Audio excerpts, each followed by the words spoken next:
Acá lo que podemos observar son los segmentos netamente bronquiales, desde la tráquea hacia el alveolo, y simplemente su división. Van a ver que tenemos una división arriba, lo que llamamos zona de conducción, que ya lo habíamos visto, y abajo que sería la zona de intercambio o zona respiratoria hasta el alveolo propiamente, que el alveolo, para tener una idea, en cada hemitórax, en cada pulmón, tenemos aproximadamente 300 millones de alveolos. Bien, bueno, esto sería hasta llegar al segmento número 23 bronquial. Acá si por ahí buscamos una imagen un poquito más macro, vamos a encontrar un ramillete de alveolos y también vamos a encontrar una parte acá abajo donde dice atrio. Atrio tiene que ver porque los alveolos por lo general se encuentran agrupados de A3, entonces ahí es donde nosotros lo nombramos o lo definimos como atrio alveolar. Y después lo que vamos a ver es los diferentes lechos vasculares. Bien, por ahí esta diferencia que encontramos acá, si lo empezamos a analizar y lo empezamos a articular con lo que habíamos visto en cardio, van a ver que tenemos un vaso que es rojo rutilante, bien rojo, que se llama vena pulmonar, y otro vaso que obviamente es azul oscuro y se llama arteria pulmonar. Bien, después cada vez se van haciendo mucho más pequeños hasta que terminan en algo que se llama capilar. El capilar, en diferencia a los otros vasos, es que tiene una sola capa y esto es lo que permite que haya una transferencia, un intercambio de gas. Pero ¿por qué les digo que vamos a analizar esta parte o este lecho vascular? Porque recuerden que entre lo que tiene que ver con el transporte desde el corazón hasta los pulmones, tenemos, ejemplo, la arteria pulmonar, que lo que va a llevar es sangre carboxigenada hacia los pulmones. Recuerden que esto no se da en todo el cuerpo, por lo general en todo el cuerpo nosotros transportamos a nivel arterial sangre con mucha carga en hemoglobina, rojo rutilante, y en este caso arteria pulmonar es de color azul. Esto se da a nivel cardíaco, también se da en otras partes del cuerpo, en pequeños sistemas, pero por lo general y principalmente se da a nivel cardíaco, donde una arteria transporta sangre carboxigenada y donde una vena transporta sangre rica en oxígeno en hemoglobina. Van a ver que perdón, esta vena pulmonar es de color rojo rutilante y es quien va a llevar el oxígeno hacia el corazón. Bien, en este caso hacia la aurícula izquierda. En este caso, este intercambio que se da a nivel pulmonar lo vamos a llamar hematosis. ¿Qué es la hematosis? Es el intercambio de gases. Es donde nosotros entregamos oxígeno, bien, a los capilares, en este caso a los capilares de origen venoso, que después se van a transformar en vénula y después se van a transformar en vena, y después estas venas van a finalizar en lo que sería la aurícula izquierda. Acá, si lo vemos más en micro, podemos ver parte de los alveolos. Recordemos que tenemos alrededor de 300 millones de alveolos en cada hemitórax, y estos alveolos tienen diferentes tipos de origen de células. Estas células las podemos llamar monocitos. Bien, tenemos diferentes tipos de monocitos o neumocitos de tipo 1 o tipo 2, que los de tipo 1 los encontramos aproximadamente en un 90% de todos los alveolos, y los de tipo 2 los vamos a encontrar solamente en un 10%. ¿Qué quiere decir esto? Que las células de tipo 1, que las encontramos en un 90%, son aquellas células que por lo general tienen un gran espesor y permiten la transferencia de gases. O sea, las células de tipo 1 permiten una gran transferencia de gases porque tienen un espesor que hace que pase el oxígeno sin ningún inconveniente y que también pase el dióxido de carbono. Y las que encontramos en menor cantidad son las de tipo 2, que en este caso lo que hacen es producir un líquido que se llama surfactante. Esto igualmente lo vamos a ver en la segunda clase. El surfactante lo que permite es darle estructura al alveolo, o sea, permite y garantiza que el alveolo no se colapse, que tenga una estructura netamente amplia y permita que siempre que ingrese el oxígeno no esté colapsado, o sea, no esté sellado. Acá volvemos a una imagen que quizás no la habíamos mostrado, pero sí a un concepto que era el de hematosis, el intercambio de gases, donde podemos ingresar oxígeno y podemos devolver dióxido de carbono. Por ahí acá la diferencia que podemos encontrar a nivel alveolar es donde finalizaría netamente el transporte del oxígeno, y ya el oxígeno en el alveolo pasaría a través de esto que llamamos hematosis a la sangre, a un capilar, porque el capilar es el único que tiene una sola capa y permite esa acción de transferencia, y adentro de la sangre el oxígeno no puede transportarse solo. Va a depender de una célula sanguínea. En este caso va a depender de la hemoglobina. Bien, de la hemoglobina igualmente vamos a hablar en la próxima clase, pero la hemoglobina es quien garantiza el transporte de oxígeno, en este caso el transporte de las moléculas de oxígeno, aproximadamente 4 moléculas de oxígeno por una de hemoglobina. Haciendo una breve conclusión, acá podemos encontrar todo un circuito de cómo ingresa el oxígeno a través del alveolo. Lo encontramos en un costado al alveolo, cómo está ingresando el oxígeno, bien, por todo el circuito rojo rutilante, que sería a través de un capilar de origen venoso, luego a través de una vénula, luego a través de la vena y por último desembocaría en la aurícula izquierda. Después de desembocar en la aurícula izquierda, o sea, imaginemos acá, desemboca en la aurícula izquierda, pasa a través de la válvula mitral hacia el ventrículo izquierdo, es eyectado, se eyecta a través de el callado de la aorta y ahí es donde distribuimos toda la sangre rica en oxígeno. Bien, y obviamente va hacia todos los sistemas y sobre todo hacia todos los órganos y sobre todo a cada célula, que es ahí donde llega el oxígeno y reparte un porcentaje de su capacidad o de sus milímetros de mercurio. ¿A quién? A la célula. Y la célula lo que nos va a devolver es dióxido de carbono. En este caso en el gráfico lo podemos ver de un color azul oscuro.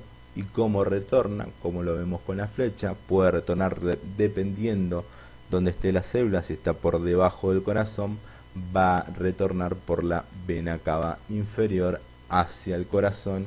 Y bueno, ahí se da todo lo que llamamos circulación menor y puede ser obviamente en este caso eliminada a través de los pulmones. Ven, acá tenemos un pequeño gráfico de lo que es la circulación menor. Como vemos, por un lado lo que yo les comentaba recién, la arteria pulmonar, que en este caso está de color amarilla, y por los laterales las venas pulmonares, que sí tienen un color rojo rutilante, y que son estas venas las que en vez de estar de color azul oscuro, en realidad lo que transportan es sangre rica en hemoglobina, y esta obviamente finaliza en la aurícula izquierda, tanto las venas del lado derecho como del lado izquierdo, garantizando en este caso que llegue la sangre rica en oxígeno hacia el corazón y pueda ser después eyectado hacia todo el organismo. Yo acá lo que dibujé es obviamente la combinación de un tema que ustedes ya venían viendo, que es el corazón, que el corazón obviamente es una bomba de eyección, y esta bomba de eyección nos permite que podamos eyectar sangre, en este caso sangre oxigenada por un lado, del lado izquierdo, y del lado derecho sangre con dióxido de carbono. O sea, nos garantiza dos cuestiones: poder oxigenar el organismo y poder eliminar el dióxido de carbono del organismo. ¿Dónde se da esta transferencia, este intercambio? Este intercambio se puede dar o en el órgano o se puede dar netamente en los alvéolos. Si se dan los alvéolos a nivel pulmonar, lo vamos a conocer como hematosis. Bien, si se da a nivel del órgano, o sea, si entregamos oxígeno a una célula, lo podemos llamar difusión de gases en este caso. Luego encontramos algo que tiene que ver con la mecánica netamente respiratoria, que son los músculos respiratorios. En el caso de los músculos respiratorios lo podemos dividir en dos grupos: el inspiratorio y el expiratorio. Recordemos que nosotros por lo general y casi siempre utilizamos los músculos inspiratorios. Los músculos expiratorios se utilizan en caso de que uno tenga una insuficiencia respiratoria o requiera, en un caso, en una situación que no es normal, cuando tengamos una respiración forzada, de músculos accesorios, y ahí podemos utilizar los músculos expiratorios. Recordemos que dentro de los músculos inspiratorios el más importante es el diafragma, el que ocupa en funcionalidad alrededor de un 70% de esfuerzo. Después también tenemos los intercostales externos, el esternocleidomastoideo, el escaleno del cuello. También podemos encontrar serratos, el serrato anterior, el posterior y el pectoral mayor y menor dentro de este grupo que llamamos músculos inspiratorios. Y después dentro de los músculos expiratorios, que son los que utilizamos en caso de respiración forzada, podemos encontrar los músculos abdominales. Dentro de los abdominales podríamos hablar de el oblicuo, del transverso. Bien, esos son algunos tipos de músculos netamente expiratorios, como también los intercostales, pero en este caso los internos, o el dorsal ancho. Bien, estos músculos los utilizamos en caso de respiración forzada, cuando podríamos decir que estamos agotados y precisamos de algo accesorio que nos ayude a seguir respirando. Bueno, acá dentro de respiración ya nos vamos metiendo en un tema un poco más complejo que tiene que ver con el centro respiratorio vulvar. Vulvar tiene que ver con el bulbo raquídeo. ¿Qué quiere decir esto? Que si bien nosotros respiramos y tenemos una mecánica a nivel torácica, tenemos un centro regulador de la respiración que no está a nivel torácico, ¿bien? Que tiene que ver con el sistema nervioso, se encuentra en el bulbo raquídeo. Dentro del bulbo raquídeo nosotros tenemos un centro que se llama centro de la respiración y se encarga en forma autónoma de controlar nuestro ciclo ventilatorio, de controlar de que nosotros respiremos, de controlar de que tengamos esas tres fases de inspiración, pausa y expiración, ¿bien? Entonces, el centro de la respiración, que quede claro que se encuentra en el bulbo raquídeo. Y dentro del bulbo raquídeo, ¿cómo lo controlamos? Bueno, ahí tenemos vías de tipos neuronales, donde van a funcionar por ahí los pares craneales. En este caso, uno de los pares craneales muy importantes es el décimo, que es el vago, como también el noveno. Estos dos pares craneales van a ser muy importantes en el centro de la respiración. Ahora, ¿qué controla, qué regula el centro de la respiración? Regula, por un lado, la frecuencia respiratoria, lo que sería el ciclo ventilatorio. También regula la saturación que nosotros tenemos, la saturación en sangre. Recuerden que esto tiene que ver con los signos vitales. La saturación aproximada que nosotros tenemos dentro de lo que consideramos estable va dentro de un 95% hasta un 99% aproximadamente. ¿Podemos llegar a un 100%?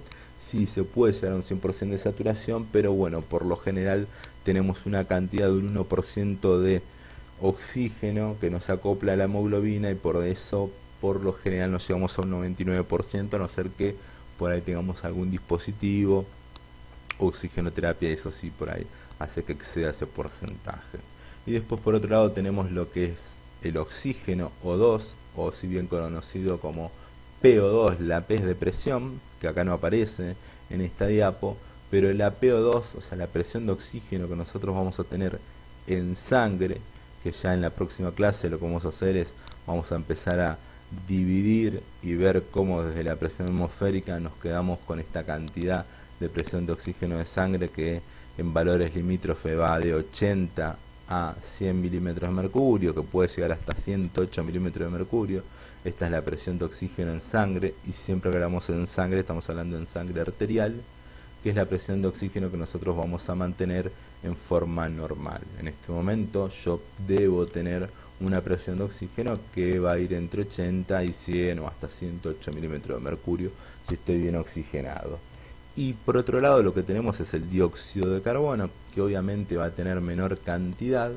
El dióxido de carbono va de 35 a 45 milímetros de mercurio aproximadamente. Estos valores son valores estables que nos permiten a nosotros estar en equilibrio, en homeostasis en este momento, y eso garantiza que en este momento tengamos una buena ventilación y buena perfusión. ¿Qué quiere decir eso? Ventilación, hablábamos de los conductos de recién, conductos ventilatorios, y perfusión tiene que ver con la circulación continua en sangre. O sea, si yo tengo una buena circulación continua, quiere decir que voy a transportar una cierta cantidad de hemoglobina que me va a permitir transportar obviamente oxígeno. Bien, acá por un lado podemos ver al tronco encefálico, al bulbo raquídeo como lo vemos arriba. Bien, y dentro del bulbo raquídeo lo que podemos observar son esas pequeñas redes de color verde, y esas pequeñas redes de color verde serían los nervios, en este caso los pares craneales. Bien, acá vamos a encontrar dos tipos de pares craneales, el décimo y el noveno. El décimo par craneal va a ser aquel que va a llegar hasta los cuerpos del callado de la aorta. Bien, y el noveno par craneal, en este caso el glosofaringeo, se va a encontrar en la bifurcación de la carótida. Ahora, lo que van a hacer es penetrar tanto en la bifurcación de la carótida como el lecho netamente aórtico, y lo que van a censar por un lado es la cantidad de dióxido de carbono que tenemos en sangre. Bien, esto lo que hace es llevar la información al centro respiratorio que se encuentra en el bulbo raquídeo. Recién en la diapo anterior dijimos que nosotros tenemos aproximadamente, dentro de lo estable, un dióxido de carbono entre 35 y 45 milímetros de mercurio. Bien, entonces, si yo en este momento tengo 40 milímetros de mercurio de dióxido de carbono en sangre, esto indirectamente quiere decir que tengo una buena cantidad de dióxido de carbono, por lo tanto indirectamente tengo una buena cantidad de oxígeno. Eso es lo que sensan estos nervios que tienen que ver con los pares craneales. El décimo es quien llega hasta el callado de la aorta, sensa esa información y la lleva hasta el bulbo raquídeo, hasta el centro respiratorio. Y en el caso del noveno, que se encuentra en el callado de la aorta, perdón, se encuentra en la bifurcación de la carótida, lo que vamos a encontrar ahí es lo mismo. Censamos a través de estos quimio de químico de gases, vamos a censar la cantidad de dióxido de carbono y llevamos esa información hacia el bulbo raquídeo. La información tendría que ser la misma si no hay ningún tipo de alteración. O sea, si yo en los cuerpos aórticos tengo 40 milímetros de mercurio de CO2, de dióxido de carbono, en la bifurcación de la carótida también aproximadamente voy a tener la misma cantidad, 40 milímetros de mercurio de dióxido de carbono. Bien, estos son los quimiorreceptores que se encuentran en la parte más distal de los pares craneales y son los que van a penetrar estas arterias para poder controlar la cantidad de dióxido de carbono. Acá lo podemos observar en el callado de la aorta. Bien, esto vendrían a ser los quimiorreceptores del callado de la aorta que van a pertenecer al décimo par craneal y van a llevar la información aferente o ascendente hacia el centro respiratorio que se encuentra en el bulbo raquídeo. Bien, acá también encontramos nuevamente dos imágenes, una que va a ser donde encontramos el noveno par craneal con su bifurcación, en este caso es la bifurcación de la carótida, donde tenemos el noveno par craneal, o también conocido como nervio de Hering, que este nervio lo que va a hacer es, en su parte más distal, censar la cantidad de dióxido de carbono, como habíamos dicho anteriormente. Y del otro lado encontramos la bifurcación, perdón, el callado de la aorta, donde tenemos estos tres puntitos rojos que serían parte de los quimiorreceptores con su décimo par craneal, que en este caso es el vago. Bien, bueno, esos serían los quimiorreceptores netamente periféricos. Y después, terminando con la clase de hoy, para no hacerla tan extensa, encontramos los quimiorreceptores centrales. Los quimiorreceptores centrales los vamos a encontrar por lo general a la altura del bulbo raquídeo en el cuarto ventrículo cerebral. Bien, pero acá lo que vamos a hacer es no lo va a censar en sangre, sino que lo va a censar en el cuarto ventrículo cerebral dentro de lo que es el líquido cefalorraquídeo. Ahí vamos a tener quimiorreceptores que se van a llamar centrales, y lo que va a censar del líquido cefalorraquídeo es el pH. Recordemos que si nosotros tenemos un CO2 entre 35 y 45 milímetros de mercurio, es un CO2 normal que obviamente no tiene un aumento de la cantidad de dióxido de carbono, por lo tanto podríamos decir que no estamos en un contexto, en un cuadro de acidosis. Ahora, si aumenta la cantidad de dióxido de carbono, podemos dar un ejemplo. Yo estoy dentro del aula, bien, y el aula se empieza a prender fuego, una silla, una mesa, entonces yo estoy inspirando monóxido de carbono, puede ser que aumente la cantidad de dióxido de carbono en sangre, y de pasar a tener un límite de 45, empiezo a tener más cantidad. Ejemplo, 60 milímetros de mercurio de dióxido de carbono. Esto quiere decir que estoy inspirando más cantidad de dióxido de carbono que de oxígeno. Bien, Entonces, en este caso, yo estaría dentro de un cuadro de una acidosis. Los quimiorreceptores centrales lo que van a hacer es sensar el pH. Recuerden que la acidosis en el pH, nosotros tenemos un pH que va de 7.35 a 7.45 y la acidosis está por debajo de 7.35 y la alcalosis por arriba de 7.45. Entonces, si yo censo al líquido cefalorraquídeo y me da un valor por debajo de 7.35, ese valor lo va a transportar el quimiorreceptor central hacia el centro respiratorio y le va a decir que obviamente tenemos mucha cantidad de dióxido de carbono en el líquido cefalorraquídeo.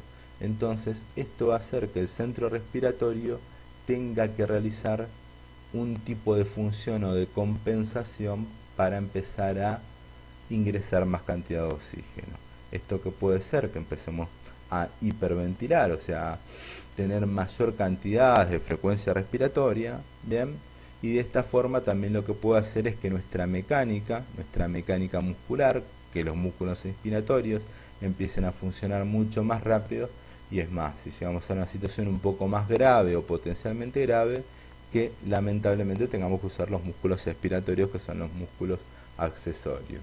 Bueno, finalizando con la clase de hoy, podríamos terminar con una conclusión de las funciones respiratorias. Las funciones respiratorias, hoy vimos lo que tiene que ver con conductos, lo que tiene que ver con zona conductora y zona intercambiadora, y ahí podríamos decir que dentro de estas zonas tenemos un pasaje, un transporte de oxígeno, que nosotros en realidad no respiramos, que quien respira es la célula, nosotros ventilamos por las fosas nasales, y que tenemos que ingresar ese gas llamado oxígeno a 37 grados porque esa es nuestra temperatura central.